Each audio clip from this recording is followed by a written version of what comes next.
Ich heiße Sie alle herzlich willkommen. Mein Name ist Benjamin, meine Kollegin Gordana. Wir sind Mitarbeiter von IDE Riva Tours. IDE Riva Tours ist ein Spezialist für Reisen nach Kroatien mit Adresse und Sitz in München.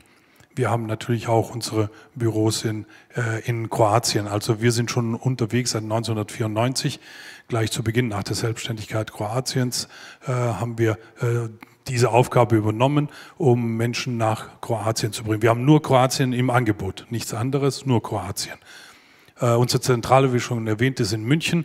Büros vor Ort haben wir in Poreč, Zadar und Trogir. Und das ist sehr wichtig, dass wir dann den direkten Kontakt mit Kroatien haben. Das Wichtige an Kroatien, hier steht zwar 4,2 Millionen Einwohner, ist etwas weniger geworden nach der letzten Volkszählung, 3,8 Millionen, um genau zu sein. EU-Mitglied seit 2013, was natürlich der große Traum Kroatiens gewesen ist.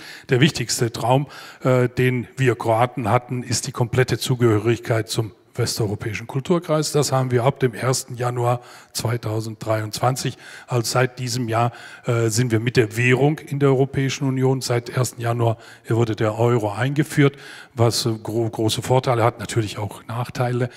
Damit muss man auch rechnen. Aber was sehr, sehr wichtig ist für den Tourismus und für die Zukunft des Tourismus, ist, dass Kroatien seit dem 1. Januar im Schengener Abkommen ist. Das heißt, die Grenze hat sich Richtung Osten verlegt und sie reisen jetzt ohne Grenzkontrollen einfach nur durch. Schon ausprobiert. Ich bin vor ein paar Tagen über die Grenze zum ersten Mal, wenn man das ganze Leben reist. Für mich persönlich eine ganz, ganz tolle Sache. Durchfahren. Das hatten wir. Das war der Traum. Ja, der Traum, wenn man sich erinnert, in meiner Kindheit, als noch Kommunismus gewesen ist, da wurde das Auto auseinandergenommen und da war der Traum, war der Traum, irgendwann mal durchzufahren. Seit ein paar Tagen habe ich es miterlebt. Tolle Sache, muss ich sagen. Die Küstenlänge über 5000 Kilometer und über 1000 Inseln an der kroatischen Adria. Und Moment, was hat er jetzt? Wir bieten überwiegend Autoreisen. Autoreisen sind sehr wichtig, aber neben den Autoreisen bieten wir auch Flugreisen. Kroatien hat einige Flughäfen, Pula, Rijeka, Zadar und Split und Dubrovnik. Das sind die Flughäfen, die ja von Deutschland aus angeflogen werden, von den meisten Flughäfen. Hier in der Umgebung Karlsruhe, Stuttgart, Memmingen, München, Nürnberg, Köln, Düsseldorf, um jetzt nicht alle aufzunehmen, Lübeck, Hamburg, Berlin, also sehr, sehr viele Orte aus dem Norden, die angeflogen werden. Wovon möchten Sie fliegen?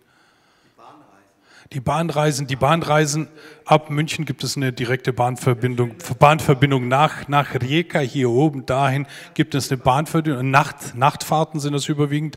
Wer gerne eine Abenteuerreise machen möchte, der kann dann nach Split mit der Bahn runterfahren, hier runter, aber nehmen sich 2 Tage. Da brauchen Sie dann schon 2 Tage.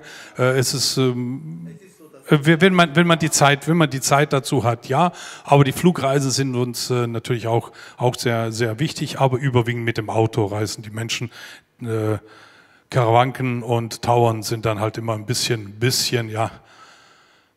Wir bieten fast alle Hotels und Ferienanlagen an in Kroatien. Wir haben, wichtig sind uns die Verbindungen mit den Hoteliers vor Ort. Wir sind ja halb deutsch-kroatische Reiseveranstalter, so dass wir sehr, sehr viele Beziehungen haben in Kroatien. Wir arbeiten also mit allen Hotels und bieten alles, die komplette Palette, die es im Hotelangebot gibt, von Familienhotel, FKK-Hotels, Anlagen, alles, was es gibt, mit den wichtigsten Hotelketten in Kroatien, mit den renommierten arbeiten wir auch zusammen wie Plava Laguna, Amnes, Valamar, Maistra und so weiter, sind die wichtigsten Hotelketten in Kroatien und da haben wir sehr, sehr gute Verbindungen, haben mit allen Allotment-Verträge, auch Fix-Allotment-Verträge, je nachdem, wie groß die Nachfrage ist. Familienhotels sind sehr beliebt in Kroatien, von Norden Richtung Süden, überall, also schön verteilt. Und neben Familienhotels haben wir dann auch Hotels nur für Erwachsene. Nicht falsch verstehen, manchmal Adults Only, denkt man, was ist da los? Nein, nur für Erwachsene. Es gibt Menschen, die nicht so gerne in Anlagen sind, wo auch viele Familien und Kinder sind. Mittlerweile diese Adults Only Hotels sind im Kommen. Die gab es früher überhaupt nicht. All inklusive nicht so weit verbreitet, aber trotzdem Kroatien ist ein Land, wo man gerne außerhalb ist und die Kulinarik unterscheidet sich nicht so sehr von der mitteleuropäischen Kulinarik und so findet jeder etwas für sich selbst. Kleine geführte familiäre Hotels. In den letzten Jahren sind diese in den Mittelpunkt gekommen, die kleineren Hotels, die Ferienanlagen. Sowieso von Norden gibt es mehr, also der Norden Kroatiens mit Istrien ist mehr basiert auf den Tourismus. In den Richtung Süden ist es dann schon etwas, ist auch ein bisschen Platz zwischen den zwei Hotels, wenn man das so sagen darf. Die in letzter Zeit Boutique-Camping ist auch im Kommen. Das sind kleine, luxuriösere Campingplätze. Glamping auch sehr im Kommen. Das ist ein Produkt, das es bei uns in Kroatien kaum gegeben hat. Das sind diese Zelte, die wir eigentlich aus Afrika kennen, aber mittlerweile sehr gut angenommen. Sehr wichtig in den Ferienanlagen sind die Mobilheime. Die Mobilheime haben einen Boom in Kroatien zugenommen. Überall werden sie hingestellt. Das Wichtigste ist bei einem Mobilheim, man braucht keine Baugenehmigung. Deswegen überall, Sie haben einen Campingplatz, nur rein mit dem Zeug. Da ist natürlich ein bisschen die Gefahr, es darf nicht zu viel werden, aber es ist einfach von der Organisation, es ist schwer in Kroatien eine Baugenehmigung bekommen für ein Hotel, aber wenn Sie eine Parzelle haben, Wohnmobile jede Menge, solange sie reinpassen, ist okay. Eines der wenigen Länder, eines der ältesten FKK-Länder auch in Europa. Seit den frühen 60ern war FKK ganz normal. Das ist einer unserer ältesten Produkte. Und da haben wir auch noch, mittlerweile FKK lässt leider etwas nach, aber unsere drei größten Anlagen, Solaris, Coversade und Valalta in Istrien sind immer noch sehr beliebt mit jeweils über 10.000 Personen sind in Valalta und Coversade. Ja, hier Coversade in Vrsar im Norden.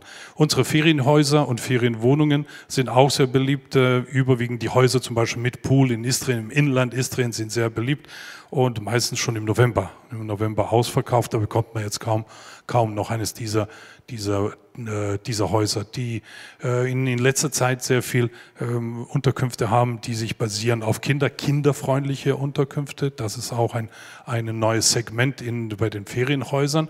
Und auch kleine Ferienhäuser sind auch sehr beliebt und sehr gefragt. Aber natürlich die mit den Pools sind, ja wie schon gesagt, weit verbreitet. Und die Ferienwohnung auch. Unser wichtigstes Produkt sind die Kreuzfahrten. Die Kreuzfahrten beinhalten circa 31 Schiffe haben wir im Vertrag. Das sind also Familienbetriebe, mit denen wir zusammenarbeiten, die bei uns unter Vertrag stehen. Also diese Schiffe können Sie eigentlich nur über uns buchen und 31 davon haben wir mit 4 verschiedenen Einschiffungshäfen. Einmal ist das Poreč, Rijeka, Sada und Trogir, das sind die Einschiffungshäfen, sehr beliebt, bis maximal 38 Personen. Es ist staatlich geregelt, eine Kreuzfahrt, die in Kroatien startet, Kroatien fährt, Kroatien also Ein- und Ausschiffung hat, darf nicht mehr als 38 Personen befördern. Das ist sehr wichtig und das ist von Vorteil. Das haben sich die Schiffseigner nach der Selbstständigkeit Kroatiens, war ein bisschen Angst, dadurch, dass wir in die Europäische Union kommen, dass andere, die etwas mehr Geld haben, dann mit Schiffen von 50 bis 100 Personen ankommen. Dann hat man das so geregelt gesagt, 38 Personen und keine mehr. Und das hat dann dazu geführt, dass die Schiffseigner, die Kapitäne jetzt doch Geld verdient haben, jetzt ganz tolle Schiffe haben, aber nicht mehr als 38 Personen befördern dürfen, was für den Kunden, für uns alle toll ist. Aber die Idee war, dass man nicht überrollt wird von anderen. Es lohnt sich nicht für jetzt jemand aus Spanien für 38 Personen, 100 ja. Und das ist eine gute Sache, das ist so sehr wichtig auch zu wissen. Nicht mehr als 38 Personen haben sich selbst eingebrockt. Wir freuen uns natürlich alle drüber. Und hier nochmal also hier oben in Istrien in Poreč ein Einschiffungshafen, dann Rijeka, Sada, Trogir. Alle diese Einschiffungshäfen haben auch einen Flughafen. Poreč ist Pula, Rijeka. Der Flughafen Rijeka befindet sich nicht in Rijeka. Flughafen München ist ja auch nicht in München, sondern er befindet sich auf der Insel Krk. Flughafen Sada ist in Sada und Flughafen Split ist bei Trogir. Also diese Flughäfen werden gerne genutzt für die Kreuzfahrten. Das sind Familienbetriebe. Hier sehen Sie 1, 2, 3, hier sehen Sie circa 4,6 Millionen Euro.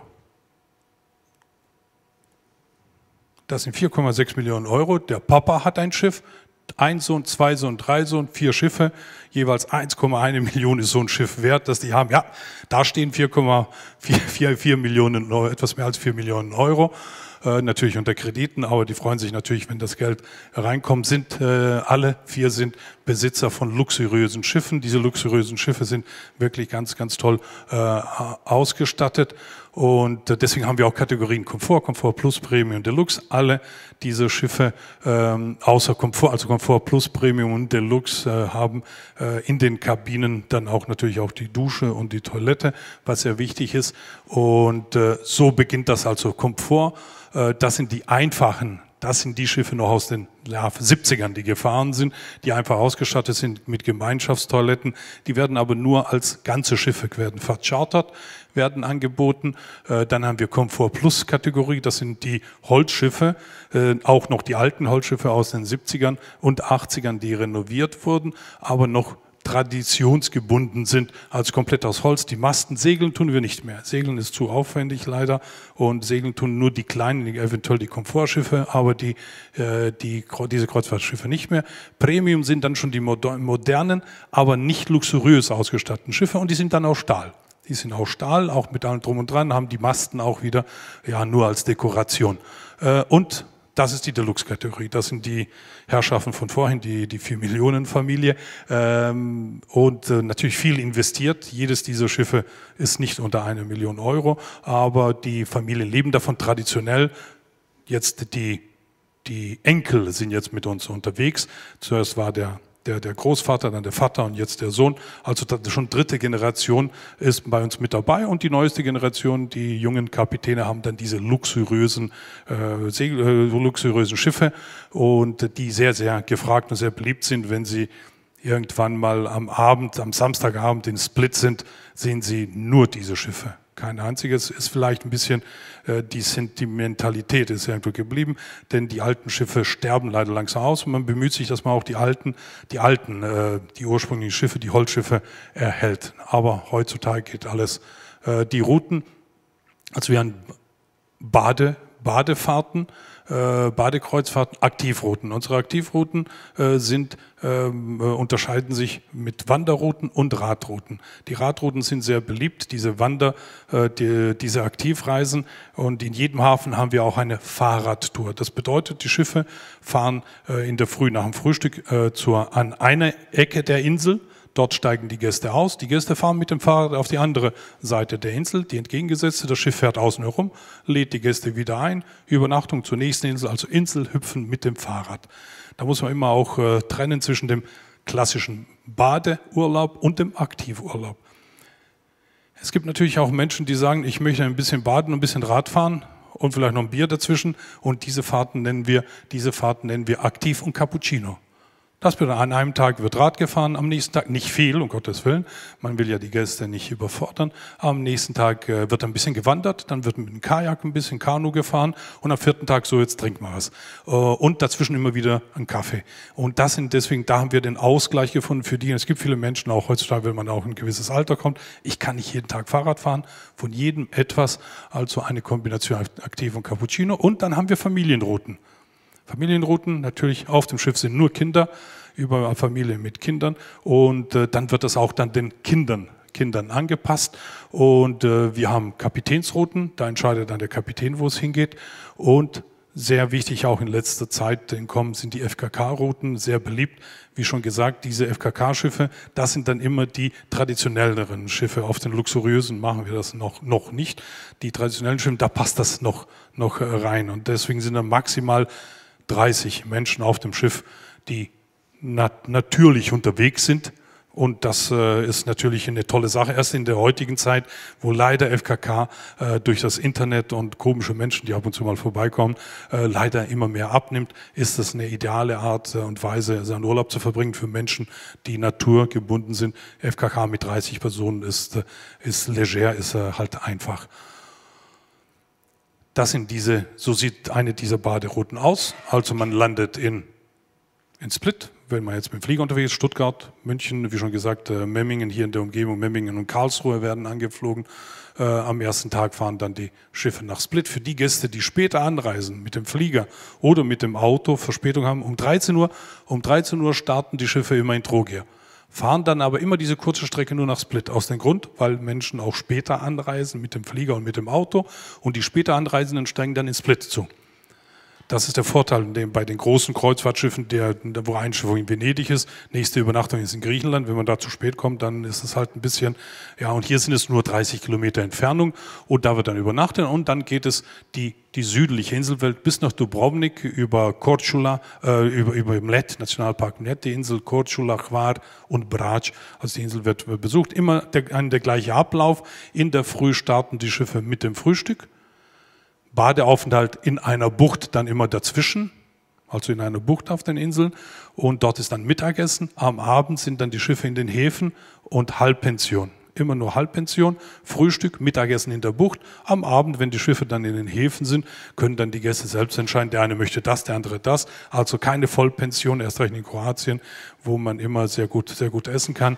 Und die Menge bleibt dann demjenigen die Entscheidung, der dann am Abend irgendwo sich etwas aussucht. Und 7 Tage später ist man dann wieder im Einschiffungshafen zurück, immer am Freitagabend, damit man dann in Ruhe am Samstag wieder ausschiffen kann.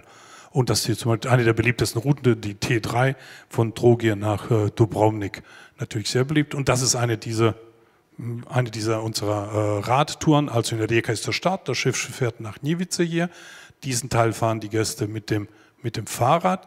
Und hier fährt das Schiff außen herum, nimmt die Gäste wieder in Krk auf, dann geht es am nächsten Tag hier rüber auf die Insel Rab, dann wieder, das Schiff fährt außen herum, die Gäste fahren mit dem Fahrrad über die Insel und dann zum Beispiel die ganze Kvarner Bucht hier mit der Insel Park, einfach diesen Kreis formen. Wichtig ist auch, dass die Gäste da nicht immer mitfahren müssen. Es gibt Leute, die sagen, oder Mann und Frau fahren und der eine möchte kein Fahrrad fahren, kann auf dem Schiff bleiben.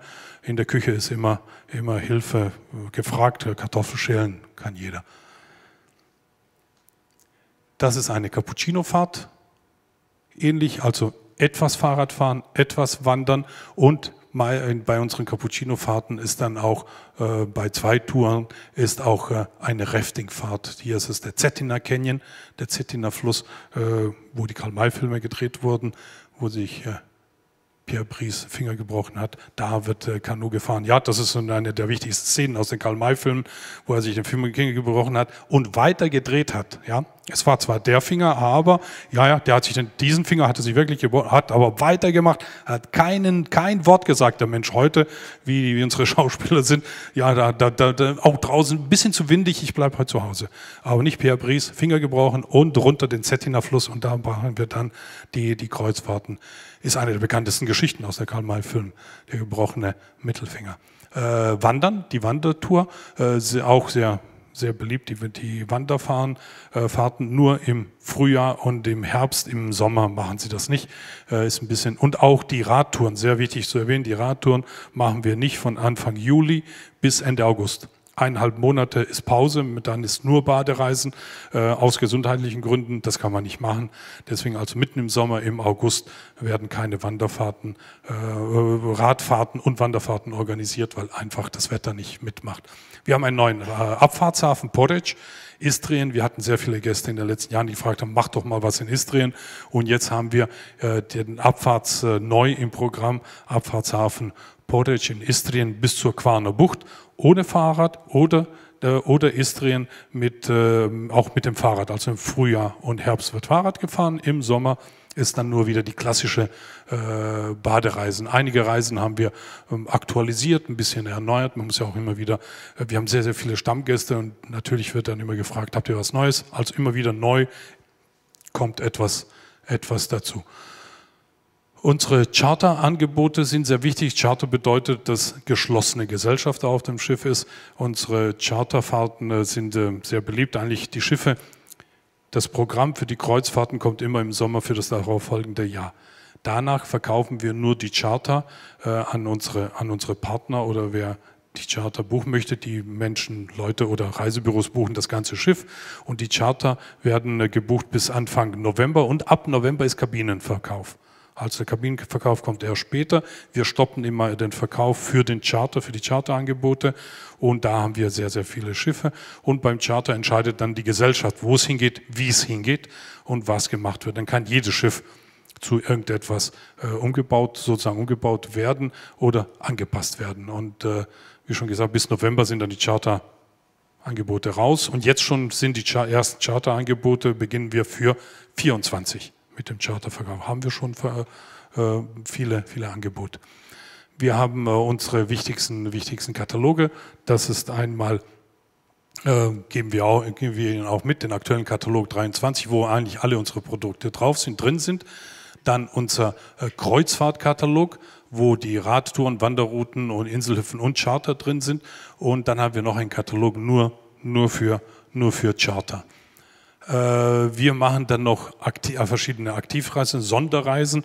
Das ist hier zum Beispiel mit der Frau Paula Bosch, machen wir eine Weinreise. Wein und Genuss, das sind diese Sonderreisen, die es dann nur zweimal hier im Juni und im September gibt. Mit dem Bayerischen Rundfunk machen wir sehr viel, da sind dann meistens 100, 150, manchmal auch 200 Radler. Früher hatten wir das Doppelte auch zu Beginn, als wir diese Fahrten organisiert haben. Und da machen wir auch mit dem Bayerischen Rundfunk Fahrten. Hier nochmal unsere Schiffe. All die Schiffe, so wie sie auch von der Kategorie dargestellt sind, von Komfort Plus und Deluxe, so sieht das ungefähr aus. Sie sehen sich alle ähnlich, sind natürlich von der Ausstattung komplett unterschiedlich, diese Schiffe. Aber das ist unser wichtigstes Produkt. Das ist das, wo wir mehr als Spezialist sind. Das sind diese Familienbetriebe, wie zu Beginn gezeigt, die bei uns unter Vertrag sind und mit uns seit über 20 Jahren unterwegs sind. Und wir haben also in unserem Büro von 9 bis 18 sind wir jeden Tag erreichbar, von 9 bis 13 auch samstags, also für alle Fragen. Und wir sind im Internet und auf dem Markt auch schon bekannt in ganz Deutschland, Österreich, der Schweiz. Wir sind überwiegend auf dem deutschsprachigen Markt unterwegs und bieten, wie schon zu Beginn gesagt, nur Reisen nach Kroatien an. Dürfen wir jetzt Fragen stellen? Bitte? Fragen stellen? Frankenstein? Fragen stellen. Fragen stellen, genau, ja, ich war noch nicht so weit. Jetzt. Jetzt geht's los. Also erstmal, FKK, die haben ja weniger Kleidung, oder? Gleichzeitig darf man von den Schiffen aus ins Wasser springen. Darf man dann nackt schwimmen, ja oder nein? Ja, natürlich darf man nackt schwimmen. Das ist ja das Besondere bei den Kreuzfahrten, in den Buchten.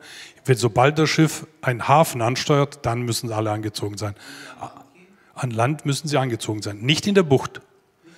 Weil wenn Sie in dieser Bucht sind, Sie sind in Kroatien. In Kroatien ist es eigentlich ist ja bekannt als Kroatien war immer bekannt, FKK war nie ein Tabuthema. Das war immer eigentlich normal, also absolut kein Tabubruch. Also deswegen sind ja diese Fahrten so interessant. Sie fahren mit dem Schiff, der Kapitän weiß, welche Bucht einsam ist und wichtig ist, dass diese Bucht nicht erreichbar ist über das Land.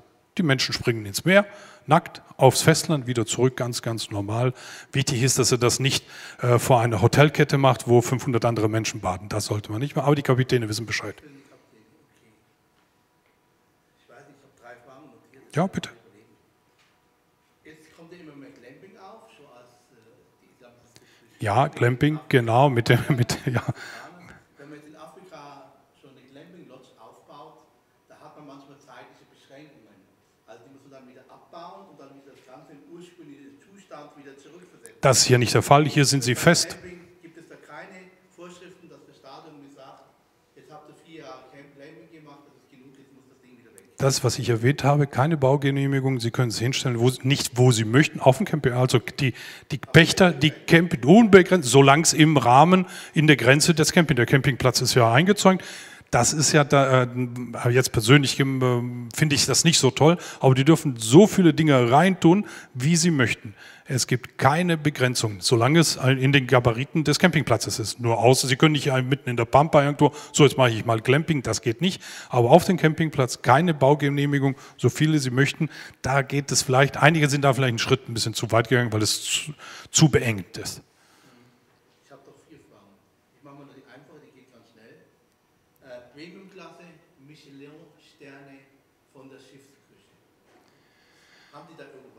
Nein, nein, da gibt es nur die begeisterten Gäste, die wiederkommen. Nein, nein, leider nicht. Schon dann die letzte Frage, die dauert ein bisschen länger. Da muss ich ein bisschen ausholen, und zwar geht es um die Züge. Es gibt ja den Zug von München und die Züge, die fahren ja über Slowenien. Nee, ich muss die Frage noch ein bisschen erklären. Slowenien ist EU-Land und war schon ein bisschen Endstation, auch von den Zügen. Man merkt das dann, da werden die Züge relativ schlecht. Sobald man über die Grenze nach Slowenien geht, Jugoslawien hat nach dem Zerfall nichts mehr investiert. Und die ganze Bahnsituation auf dem Balkan ist, ich nehme das Wort in den Mund, das mag mir jeder verzeihen, beschissen. Jetzt haben wir die EU und jetzt würde ich einfach fragen, welche EU-Projekte gibt es im Bereich Bahnverkehr? Man hat ja auch Rumänien, ist ja auch in der EU, oder? Das da wieder aufzubauen, dass einfach der Zugverkehr wieder ein bisschen schön ist. Da haben Sie schon recht. Es wird daran getan. Es ist noch nicht viel realisiert worden. Einige neue Bahnen wurden in den letzten Jahren erneuert. Die Bahnen sind erst recht, die Bahn, wie Sie gesagt haben, sieht sehr schlecht aus. Von Ungarn es gibt eine Bahnverbindung von Ungarn nach Split. Ja, aber diese Bahn dann durch Kroatien und dann nach Split, man redet darüber. Man möchte investieren. Große Projekte sind noch nicht geplant. Aber die Idee ist da. Man ist sich bewusst des Nachteils des Bahnverkehrs. Und das ist ein Thema in Kroatien, über das viel diskutiert wird und wurde aber noch nicht viel getan. Also die Jugend meistens nutzt diese Bahn. Wenn sie nach Split, die Bahn, ich habe da auch in den Medien ein paar Mal gelesen, ist richtig in einem sehr, sehr schlechten Zustand, weil es auch nicht so viele Bahnverbindungen gibt. Und die wenigen Bahnverbindungen, die da sind, sind überlastet und veraltet. Hat noch jemand eine Frage? Nein? Das Wichtigste, ja, Sie können gerne Fragen stellen. Wie spät haben wir es denn? Nein, ich bin ja noch bis Sonntag da. Wir sind ja in Halle 4, in Halle 4 sind wir. Wir sind in Halle 4, falls jemand was einfällt, schauen Sie vorbei. Wir sind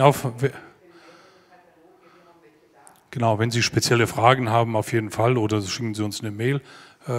Wie schon gesagt, wir sind Kroatien-Spezialisten und bieten halt nur Kroatien an und kaum eine Frage, die wir dann nicht beantworten können bezüglich Kroatien.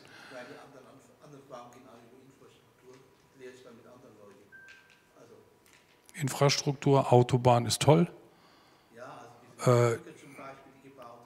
Ich bin nicht drüber gefahren. Die ist genial. Diese Brücke hat jetzt dazu beigeführt, gut, dass Sie erwähnt haben, die Brücke hat dazu beigeführt, dass Kroatien im Süden jetzt wieder ein Land ist. Seit 1799 ist Kroatien wieder ein Land. Seit 1799 war diese Pufferzone, die damals gebaut wurde, durch Bosnien, genau, das ist seit 1799, vorher gab es das nicht. Und jetzt zum ersten Mal ist Kroatien wieder verbunden durch diese Brücke. Ganz tolle Sache, noch nicht komplett fertig. Muss man sagen, die Zufahrtsstraßen. Die Brücke ist fertig. Die Brücke ist fertig und tolle Sache. Die Brücke haben gebaut, die Gelder sind von der Europäischen Union. Gebaut haben sie die Chinesen. Der Architekt ist ein Slowene gewesen und wir Kroaten freuen uns drüber. Ja, dann kann man noch fragen, Infrastruktur, die ganze Anbindung mit Serbien. Ich weiß, man hat den Krieg gehabt. Es ist nicht einfach, aber man sollte sich doch wieder versöhnen. Wann wird die Wir haben kein Problem. Wissen Sie, wir haben ja das erreicht, was wir wollten. Aber es wurde halt sehr viel gekrappt in der Zeit. Ja, aber das liegt nicht, die Ideologie in Kroatien war es, wieder in den Westen zu kommen. Das haben wir komplett erreicht. Unseren Nachbarn war das nie so wichtig und da ist der größte Unterschied. Wir haben das erreicht, was wir wollten. Die können auch gerne mitziehen, absolut kein Problem.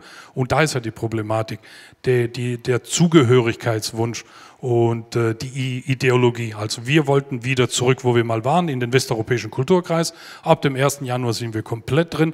Absolut kein Problem. Niemand würde sich mehr freuen, wenn auch unsere Nachbarn aus dem Osten alle mitziehen würden. Aber da ist mehr die Problematik. Die Problematik auch mit der EU. Zweitens, wenn man also die Grenze anschaut, also wenn man die Grenze fährt mit öffentlichem Verkehr, steht immer mit öffentlichem Verkehr, nicht mit dem Auto, und man fährt von Ungarn nach Kroatien, kaum Probleme, Slowenien, Kroatien, kaum Probleme. Nach Bosnien wird es schon ein bisschen schwieriger, Ja, weil Serbien noch schwieriger. Das wird jetzt noch schwieriger, genauso wie es bisher für alle unsere Touristen war, die nach Kroatien gefahren sind. Die mussten wegen dem Schengen, wir waren nicht im Schengener Raum, in Slowenien mussten sie alle als Touristen halten und warten, war auch problematisch. Jetzt, deswegen sage ich ja, wir wollten in den Schengener Raum, wir sind drin, die Grenze Richtung Westen gibt es nicht mehr und jetzt hat sich der Schengener Raum Richtung Osten gedreht und jetzt sind wir Slowenien.